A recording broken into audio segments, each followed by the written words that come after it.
Tired of feeling overwhelmed by your study material? Learn how mind mapping can streamline your learning.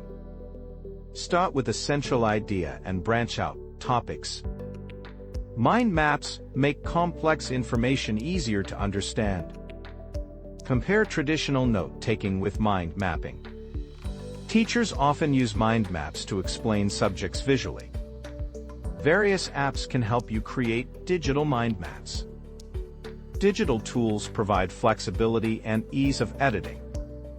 Collaborate with peers to expand your mind map.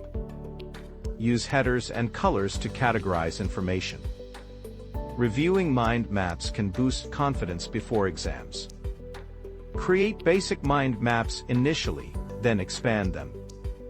Break down difficult concepts into manageable parts. Success stories prove the effectiveness of mind mapping. Follow these tips to maximize mind mapping benefits.